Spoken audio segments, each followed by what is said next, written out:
السلام عليكم ورحمة الله وبركاته. daawadayaashayna khaaligaha meel walbo aad dunida kaga sugan tihiin waxaa idin leeyahay kusoo dhawaada janalkayga emras. waxaa si sharaf leh lagaga codsanayaa haddii aad ku cusub tahay janalkeena emras in aad subscribe saarto una qaybiso asxaabtaada si ay ayaguna ula socdaan barnaamijyada aan halkaan kusoo gudbino. balse caawa maxay tahay waxa aan rabo inaan ka hadlo. caawa waxaan ka hadlayaa dhalinta wax baratay ee usoo tahriibta qurbaha. soomaaliya hadda waa dal sidiisii hore kasoo kabanaya ee isbeddel muuqda sameynaya. dadka odayaasha ah waxay ku sheegaan in soomaaliya ay tahay 75% dhalinyaro. maadaama 75% dhalinyaro ay tahay waxaa loo baahan yahay dhalinyarada soomaaliyeed ee wax baratay in aysan maxaa la dhahaa aysan tahriib soo gelin haddaysan soo aadeynin waxbarasho jaamacadaha kale ee caalamka ah.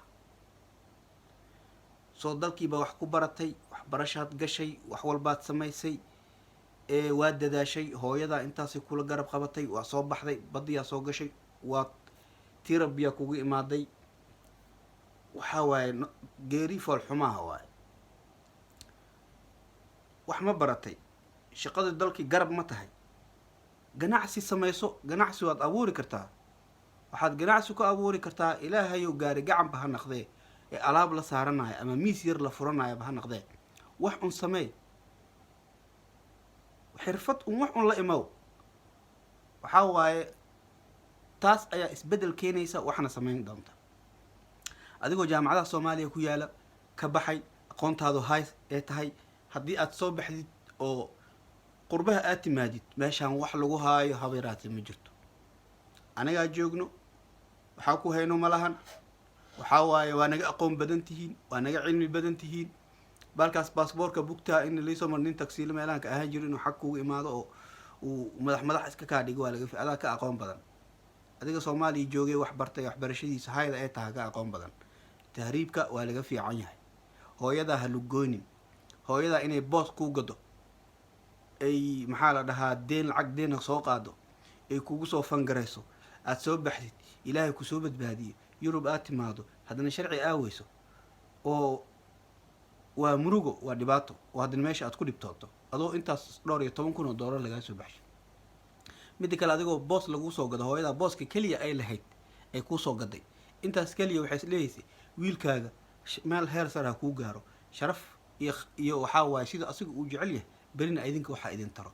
waa soo baxday, hooyadaa boos bay kuu soo gaday, waa soo baxday, dhul baad soo martay, ama griigaad soo martay, ama waxaa soo martay libiya iyo meelahana soo martay. waxaad timid qurbaad timid, ilaahay sharci buu kuu sahlaba. bal ka waran haddii aadan shaqaysanin oo meelaha aad fadhiisato, soo lagama fiicno? waa laga fiican yahay. hooyadii shalay xilli xoolo dhulka aad ka lahaydeen kuu gaday, oo adigii wiilkii ahaa kugu soo tiiri tacbeeshay, kugu soo dirtay, waddada kusoo marsiisay, kusoo gudbisay, inkastoo mar walba ay hooyadaa kaa fikiraysay. maalintaad qurbaha soo gashay haddii aad gacmaha saartid oo bish un ceer un sugtid ka waran? that's a shame. waa laga fiican yahay, wax aada u xun waaye. waxaan kugu dhiirigelinayaa maadaama walaalkayga soomaaliyeed aad tahay oo aad ku nooshahay soomaaliya, maanta fursad baad haysataa, waa naga fursad fiican tahay 100%. ina adeerow, ina abti, walaalkayow, dalka ha kasoo tegin, dalka ha kasoo tegin.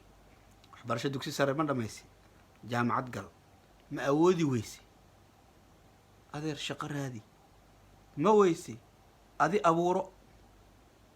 ninaa hadda ka hor qisyara adi kaaga sheekeynaya maraan South Africa ka imaado xamar aan joogay, waxaan dhahay saaxiibow meeshaanaa joogtaa wax kuma hayside, yaa gaari gacan, gaariga oo miiska la saaro, $200 aan kuu saaro, ooma ha dhihin, adduunyo ha dhihin, wax walba ha dhihin, ku bilaabo. way kala kacaysaa. haddii aad u sabartid waa iga diiday, xodhaani aan dadka ifiirinayo dhamaan nin aan hadda oo saas ahay ba dadka ifiirinayo saan ah ugu dambeynta ninka baadiila uu ku noqday no shalay nin magaal joogay oo wax tar lahaa wax rab inuu qabsado maanta baadiyihii dib ugu noqday xoolo raacow naftirkiisa xoolihiisu ilaashanaya way fiican tahay laakiin wixii aan u sheegay waa iga diiday aniga oo iska dhalinyarada ciyaalka xaafadda mar walba waxaan ku fikiri jiray dhalinyarada inay isbahaystaan inay wax qabsadaan inay ayagu isku tiirsanaadaan aysan bin aadan kala toogin marka dhalinyarada soomaaliyeed ee ku sugan soomaaliya walaalahayga qaaliga waa naga aqoon dugsi sare waa soo dhameeyey jaamacad fursad umaanan helin machadyo english iyo waxaas waa soo bartay laakiin taas wax ma soo kordhinayso wax kale waa baran karaa